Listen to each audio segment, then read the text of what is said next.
안녕하세요. 반갑습니다. 야매풀모입니다. 예, 영상이 좀 오랜만이죠.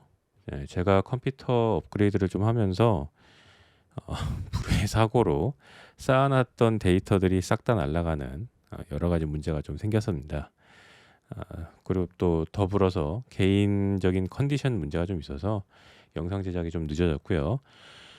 그리고 지금 새로 시스템을 좀 구축을 하면서 영상을 녹화를 하고 어떤 그런 그 구축해 놨던 시스템이 좀 많이 바뀌어 가지고 새로 한번 지금 테스트를 하는 겸 영상을 녹화하고 있는데요. 4K로 한번 녹화를 해 보고 있습니다. 잘 될지는 모르겠는데 뭐 좀 양해 좀 부탁드립니다. 자료들이 다 날라가서 뭘 해야 될지 좀 고민을 하고 있었는데, 일단은 컴피 UI를 다루던 컴피 UI 스테이블 디퓨전의 그 한 종류죠. 예, 스테이블 디퓨전을 이용을 해서 이미지를 만드는 클라이언트 프로그램들 중에 한 종류인 컴피 UI를 하다가 뭐 별 내용을 안 했더라고요. 그래서 오늘은 컴피 UI를 이용을 해서 워크플로우를 만드는 방법을 좀 살펴보려고 합니다. 기준 모델은 SDXL 모델을 가지고서 컴피 UI의 워크플로우를 만드는 방법을 한번 살펴보도록 하겠습니다. 컴피 UI를 처음 이제 실행을 해보면은 이런 화면을 볼 수가 있습니다. 처음 보면은 사실 좀 당황스럽죠. 이걸 어떻게 쓰라는 건지, 이게 뭔지 모르겠고 설명도 잘 없고요. 자, 그래서 사실 컴피 UI 자체가 처음에 이제 사용을 하실 때 좀 허들이 있는 편이긴 합니다. 사용을 하는데. 하지만 이것도 조금 알아가다 보면은 생각보다 그렇게 쓰는 게 어렵지 않아요. 다만 이 워크플로우를 우리가 원하는 대로 만들기 위해서는 기술적인 것까지는 모르더라도 이 컴피 UI, 그러니까 정확히는 스테이블 디퓨전이 어떻게 어떤 절차를 가지고 작동되는지 정도는 우리가 이해를 해야 된다는 겁니다. 자, 컴피 UI 워크플로우. 자, SDXL 워크플로우를 우린 만들 거예요. 자, 컴피 UI를 사용을 하는데 이 워크플로우를 만들 때 허들은 다소 있지만 전문적인 지식까지는 사실 필요 없습니다. 우리가 논리적으로 대략 어떤 절차를 거쳐서 어떻게 작동되는지 그것만 이해를 하면은 워크플로우 작성을 충분히 할 수가 있어요. 우리가 스테이블 디퓨전을 이용을 할 때의 생각을 한번 해보죠. 우리가 스테이블 디퓨전을 사용을 할 때 프롬프트를 먼저 작성을 하고 이 프롬프트를 가지고서 그러니까 어떤 모델로 이미지를 만들지, 그리고 어떤 스케줄러를 통해서 이미지를 만들지 지정을 하고 이미지를 만듭니다. 그러면 얘네들이 작동되는 그 절차가 대략 이렇게 나온다는 거를 우리가 유추할 수 있죠. 그래서 포지티브 프롬프트와 네거티브 프롬프트를 우리가 입력을 하면은 이 텍스트들이 어떤 과정을 통해서, 어떤 기술을 통해서 모델한테 전달되고 모델이 어떻게 해석을 하는지까지는 우리는 알 필요 없어요. 다만 이렇게 프롬프트가 모델에게 먼저 전달이 되고 이 모델은 이 텍스트들을 분석을 해서 특정 결과물들을 만들기 위한 무엇인가 내용을 가지고서 샘플러, 스케줄러 이곳에다가 보내서 노이즈를 디노이징하고 애드노이징을 뭐 이렇게 저렇게 하면서 이미지를 만든다라는 이 절차가 있다는 것만 우리가 이해를 하면 됩니다.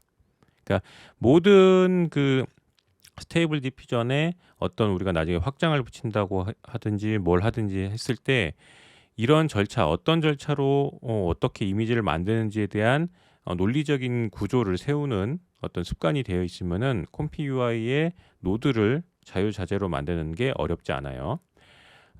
기본적으로는 이런 구조지만 우리가 SDXL 같은 경우에는 추가적으로 하나가 더 붙을 수 있죠. 리파이너가 붙을 수 있죠. 리파이너가 붙는다. 그럼 리파이너는 어떻게 작동이 되겠습니까? 자, 리파이너는 한 번 더 그리는 거죠.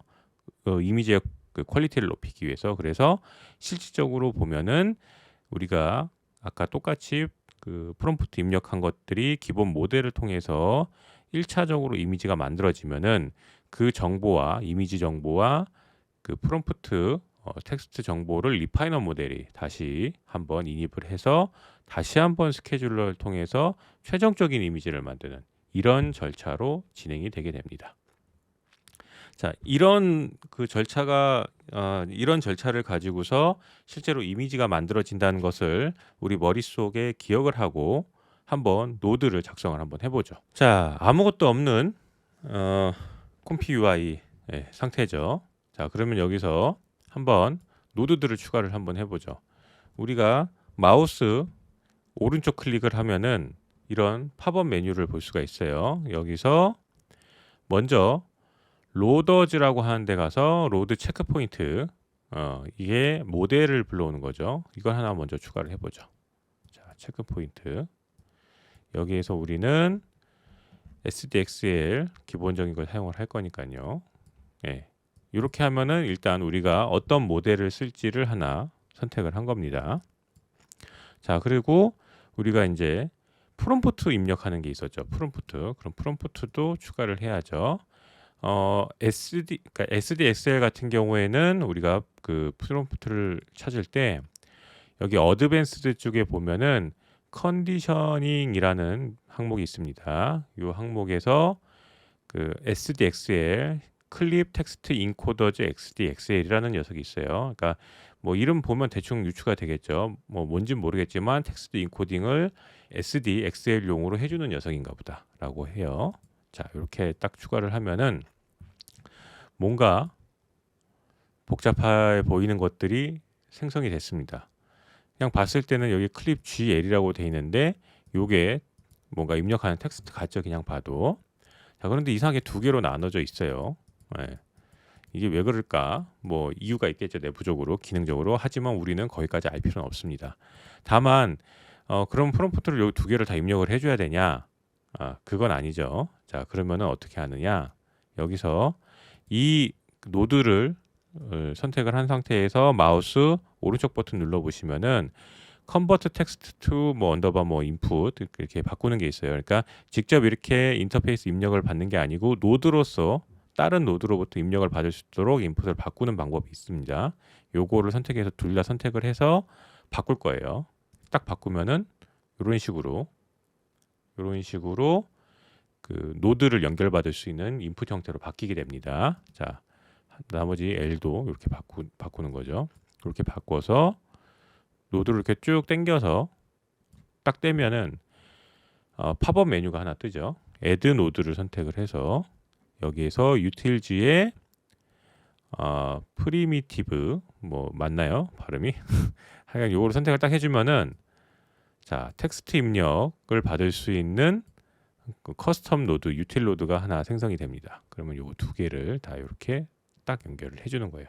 그러면은 이 클립 텍스트 인코더 XDXL용으로 뭔가 그 프롬프트를 받을 수 있도록 텍스트 인코딩을 해주는 녀석의 그 텍스트 입력은 요 녀석을 통해서 이제 입력이 되는 거죠. 우리가 이제 근데 요 그 프롬프트가 두 종류였죠. 포지티브와 네거티브가 있었으니까 얘를 하나 복사를 해줍니다. 똑같아요. 이렇게 두 개를 컨트롤 누른 상태에서 선택을 하면 동시에 두 개를 선택을 할 수 있고요. 여기서 컨트롤 C, 컨트롤 V 하면 이렇게 복사가 됩니다. 자, 그러면은 이제 포지티브와 네거티브 프롬프트를 받을 수 있는 두 가지 텍스트 인코드가 준비가 된 거죠.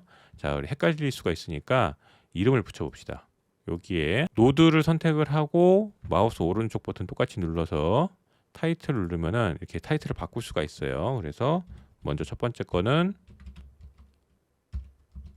포지티브 프롬프트 뭐 이런 식으로 입력을 해주고 두 번째 거에는 네거티브 프롬프트 이렇게 해주면 됩니다. 자, 그러면 여기다가 원하는 포지티브 프롬프트와 네거티브 프롬프트를 입력을 해주면 작동을 하는 거예요. 자, 그러면은 우리가 아까 전에 논리적으로 봤을 때 요 두 개의 그 입력받는 프롬프트는 어디로 연결이 돼야 되겠어요? 이제 모델로 당연히 연결이 돼야겠죠. 그래서 요 클립을 모델에 보시면 여기 클립이라고 항목이 있죠. 여기 항목에다가 붙여줍니다. 이런 식으로. 짠, 붙여주면은 이제 우리가 입력한 프롬프트가 모델에 같이 공유가 되면서 작동할 수 있는 거예요. 자, 그리고 이렇게 된 것들은 또 어디다 연결이 돼야 돼요? 샘플러에 연결이 돼야겠죠. 샘플러. 그러면 샘플러도 한번 추가를 해보죠. 샘플러, 우리 샘플링이라고 하는데 여기 거를 한번 넣어보죠. 우선은 기본적인 걸 해볼 테니까 K 샘플러라고 하는 녀석, 이 녀석을 하나 추가를 해보죠. 추가를 해보면 여기에 뭐 표현이 있죠. 이거는 이제 우리가 이해가 하기 쉽겠죠. 모델이 있고 포지티브 있고 네거티브 있고 그렇죠. 그럼 말 그대로 요거를 연결해 주면 돼요. 우리가 요거 포지티브 프롬프트라고 했으니까 포지티브는 포지티브. 요거는 우리가 네거티브라고 했으니까 네거티브는 네거티브. 이렇게 연결해 주면 되겠죠. 그리고 여기 모델이라고 돼 있네요. 그럼 모델에다 연결하면 되겠죠. 자, 그리고 뭐 요 아래 요거를 또 쭉 당겨서 한번 보죠. 여기서 부족한 게 뭐예요? 네, 이미지 사이즈죠. 이미지 사이즈 붙이는 거. 자, 그 설정을 여기서 하는 거예요. 이게 나중에 그 이미지 투 이미지 같은 걸 한다라고 하면은 여기에다가 이미지를 넣을 수 있는 거고요. 이렇게 하면은 여기에 보시는 것처럼 가로 세로 사이즈 그리고 배치 사이즈 몇 개씩 뽑을지 이렇게 할 수 있는 노드가 추가가 됩니다. 자, 그리고 샘플러 다음엔 뭐예요? 이미지가 나와야겠죠. 이미지가 나와야 되는데 여기에 딱 연결하려고 보니까 이미지가 안 나와요. 아, 우리가 생각을 해보니까 이미지 나오기 전에 요 VAE라고 하는 인코더가 있죠. 최종적으로 이제 다듬어주는 어떤 그런 역할들을 하는 녀석이라고 볼 수 있는데 그 인코더가 필요해요. 그래서 VA 인코드 노드를 하나 추가를 합니다. 자, 그러면은 여기서 또 변주가 있을 수 있지만 이번 영상에서는 변주 없이 그냥 바로 모델의 VA와 연결하도록 하겠습니다. 별도의 VA 모델을 또 연결할 수도 있지만 우린 일단 그냥 모델의 저기 VA로 연결을 할 거예요. 자, 그래서 스텝은 그냥 대충 해보고 우리가 샘플로 만들어 보는 거니까. 자, 우리가 처음 해봤던 그 논리 상태였죠. 일단 전 세이브를 안 할 거기 때문에 프리뷰 이미지로만 그냥 할 거고요. 이렇게 딱 연결을 하는 겁니다. 이미지 저장이 필요하다고 하면은 프리뷰 이미지가 아니고 아까 여기서 보신 것 중에 세이브 이미지로 이미지를 하시면 돼요. 좋은 점은 뭐냐? 프리뷰도 하고 세이브도 할 수 있는 거예요. 이렇게 두 개를 붙일 수 있습니다. 이 같은 경우엔. 하지만 저는 그냥 프리뷰만 할 거예요. 그냥 우리는 워크플로우를 만드는 그 형식으로 할 거니까. 자, 그러면은 이게 우리가 처음 봤던 그 절차, 그 파워포인트에서 우리가 아까 봤던 요 절차를 그대로 옮겨온 것 뿐이죠. 네, 아주 쉽죠. 네, 그러면 이게 실제로 작동하는지 봐야 되겠죠. 한번 프롬프트를 작성을 해서 한번 보도록 하죠. 대충 아무 프롬프트나 일단 넣습니다. 그래서 Q 프롬프트 한번 해보죠. 자, 우리가 프롬프트 Q를 하면은 이 노드가 어떤 노드가 현재 그 작업을 하는지 이렇게 불이 들어와요. 절차적으로 진행이 되는 거죠. 지금 이제 네네. 자, 샘플링을 하고 있습니다. 짠, 네, 그렇죠? 자, 이미지가 나왔습니다. 자, 이런 식인 거예요. 네, 어렵지 않죠? 네. 그러면 우리가 여기서 좀 더 나가 봅시다. 1차적으로 요거까지는 됐으니까 이제 리파이너를 한번 붙여보죠. 리파이너는 어떻게 해요? 요 결과물이 다시 들어와서 리파인 한번 되는 거죠. 그러면은 일단은 리파이너 모델이 추가가 돼야 되겠죠. 추가로 로더 똑같이 로드 체크포인트 리파이너가 체크포인트로 돼 있으니까 그러면 여기서 리파이너 체크포인트 모델. 자, 똑같이 리파이너 체크포인트 모델에도 뭐가 전달이 돼야 돼요? 네. 자, 텍스트와 요 이미지가 같이 전달이 돼야 되죠. 자, 그러면은 아까 똑같이 어드밴스드의 컨디셔닝 여기 보면은 뭔지 모르겠는데 클립 텍스트 인코드 XJXL 리파이너가 있네요. 뭐가 전용으로 있나 보죠. 한번 이걸 눌러보죠. 뭐 이런 게 있네요. 여기도 뭐 텍스트가 있네요. 그러면 이게 당연하겠죠. 똑같겠죠. 자, 여기에 우리가 텍스트 이렇게 한 것처럼 똑같이 컨버트 텍스트를 딱 해서 뭐랑 연결을 하면 되겠어요? 얘도 두 가지겠죠. 포지티브 연결할 수 있을 거고 얘도 하나 더 복사를 아까 컨트롤 C 컨트롤 V 복사를 해서 네거티브 연결을 하면 되겠죠. 그리고 클립 얘도 누군가한테 이 텍스트를 전달해 줘야죠. 리파이너가 일을 해야 되니까 이 이미지가 어떤 프롬프트로 입력을 했는지를 전달해 줘야 되니까 여기에 클립 이렇게 연결해 주면 되겠네요. 자, 그리고 우리가 이제 샘플링을 해야 되는데 샘플링 어떻게 할까요? 자, 샘플링. 근데 여기서는 샘플링을 좀 바꿔줄 필요가 있습니다. 왜냐하면은 샘플링을 이중으로 우리가 또 거치는 거잖아요. 그래서 좀 더 어드밴스드하게, 그러니까 옵셔널하게 샘플링을 해야 될 필요가 있어요. 그래서 K 샘플러 어드밴스드라는 걸 추가를 합니다. 차이점이 뭐냐면은 말 그대로 어드밴스드예요. 좀 더 디테일한 옵션들을 넣을 수가 있는 겁니다. 똑같이 얘도 샘플러한테 연결을 해줘야 되겠죠. 그 프롬프트도. 그리고 모델은 얘는 리파이너 이렇게 될 거고, 그리고 이미지 사이즈. 자, 아까 얘기했던 것처럼 얘는 뭘 받아야 돼요? 이미지를 받아야 되죠. 이미지. 네, 요 정보를 받아야 되는 거예요. 여기에다가 넣어줘야 되는 거예요. 그러니까 레이턴트 이미지, 그러니까 그쵸? 여기에다가 일종의 이미지 투 이미지처럼 사전 먼저 한번 기본 모델을 통해서 생성된 그 이미지 정보들을 여기로 받아야 되는 거예요. 그러면 어떻게 되겠어요? 여기 거를 받아와야 되겠죠. 이 녀석을 얘도 어드밴스드로 바꿀 거예요. 왜 그러냐면은 엄밀히 따지면 이제 리파이너를 통하게 되면은 리파이너에 왔을 때까지도 이미지가 완전히 완성된 이미지가 되면은 일반적으로 안 되겠죠. 그러니까 완성된 이미지에서 또 이걸 하니까 뭔가 좀 이상하잖아요. 그래서 요 절차를 중간에 1차, 2차 샘플링으로 나누기 위해서 이 어드밴스드의 이 옵션들을 좀 손을 댈 거예요. 그래서 어드밴스드 샘플링 어드밴스드 K 샘플러를 하나 추가를 해서 여기 걸 일단 옮겨오겠습니다. 옮겨오는 거죠. 이렇게 옮겨오고 그리고 이것도 옮겨오고. 자, 그리고 여기서는 최종 이제 VA 그 디코딩을 할 필요 없으니까 이 녀석은 리파이너 샘플러가 받을 수 있도록 이렇게 수정을 해주는 거고요. 자, 물론 저는 중간에 요걸 한번 보도록 하겠습니다. 이런 식으로 하면은 1차로 생성된 이미지를 프리뷰하면서 최종적으로 생성된 이미지를 또 프리뷰할 수 있겠죠. 또 이렇게 해서 프리뷰 이미지 추가를 하고 리파이너에다가 연결을 해보죠. 이런 식으로 볼 수 있을 것 같네요.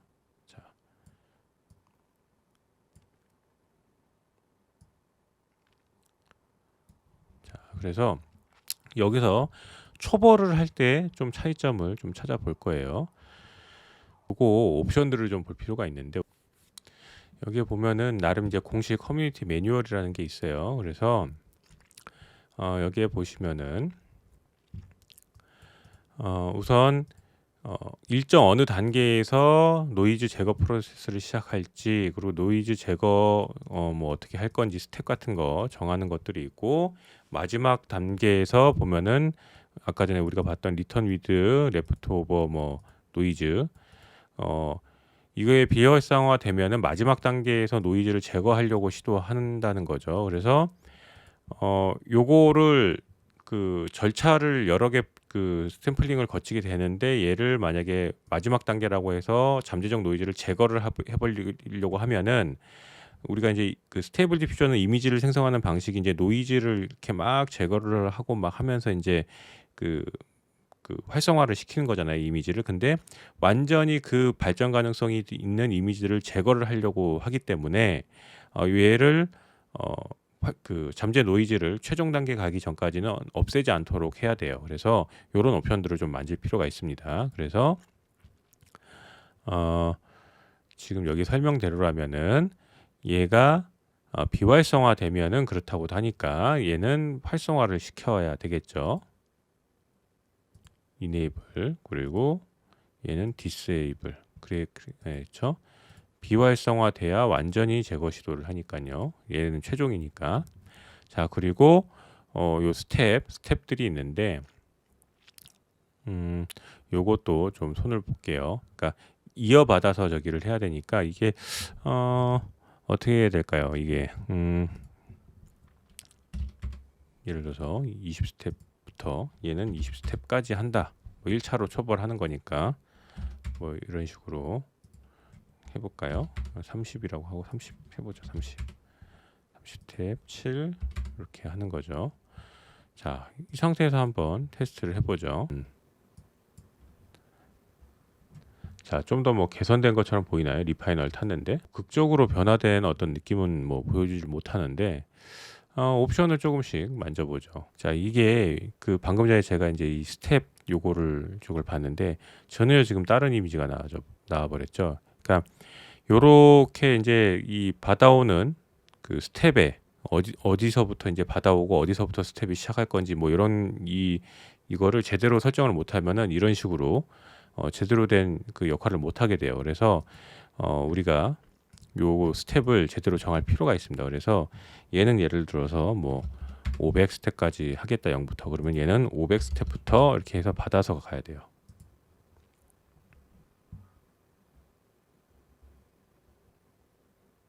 자, 그런 겁니다. 자, 그런데 우리가 요거를 좀 늘려보죠.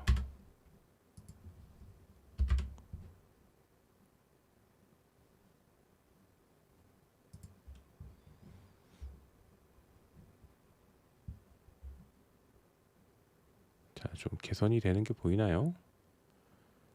크게 개선되는 거 보이진 않네요. 이렇게 뭔가 디테일한 저기가 없어서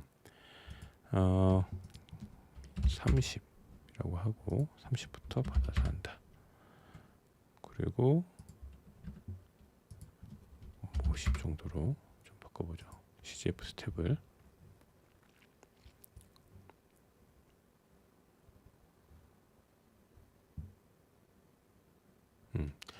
다소 좀 이제 차이가 보이기 시작하죠. 네. 이런 식으로 리파이너의 역할을 하고 있는 것을 우리가 볼 수 있습니다. 이런 식으로 옵션들을 한번 바꿔보면서 우리가 이 노드들이 어떻게 작동을 하는지를 좀 볼 수가 있어요. 그래서 리파이너가 지금 뭐 더 좋게 개선이 된다라고 봐야 되는지는 뭐 모르겠으나 하여간 뭐 이런 식으로 제공이 되고 있다, 이렇게 작동이 된다라는 걸 우리가 볼 수 있죠. 그러니까 컴피 UI의 장점이 이런 거예요. 그러니까 어떻게 보면은 그냥 간단하게 쓰기에는 좀 복잡해 보일 수는 있으나 이런 식으로 샘플러의 이 디테일한 이런 설정들을 바꿔주면서 실제로 변화되는 것들, 적용되는 것들을 우리가 컨트롤할 수 있는 게 컴피 UI의 장점 중에 하나죠. 자, 지금 보신 것처럼 우리가 오늘 SDXL 모델을 가지고서 워크플로우를 만들었어요. 자, 워크플로우 만드는 방법 어렵지 않죠. 전문적인 지식 지금 하나도 없고 심지어 저는 이 노드의 메뉴도 제대로 읽지 못하는데도 불구하고 단순히 스테이블 디퓨전이 어떤 절차로 우리가 사용을 할 때 이렇게 작동됐으니까 그 절차로 만들면 되겠구나라고 해서 노드를 갖다 붙인 것 뿐입니다. 그리고 지금은 순정 상태예요. 심지어 다른 저기 뭐 그런 것도 없이 순정 상태에서 그냥 설치를 한 거다라는 거죠. 자, 여러분들도 한번 콤피 UI를 사용하실 때 이런 식으로 논리적인 절차를 가지고서 한번 그 워크플로우를, 나만의 워크플로우를 한번 만들어 보시죠. 그러면 오늘은 여기까지고요. 인트로 아우트로 영상이 제가 다 날라가서 뭐 어떻게 해야 될지 모르겠는데, 자, 여러분들 지금 보신 영상은 야매플머의 작업실 영상이고요. 오늘 보신 콤피 UI 워크플로우 작성 도움이 되셨다면은 구독과 좋아요 그리고 자주 찾아와 주세요. 안녕.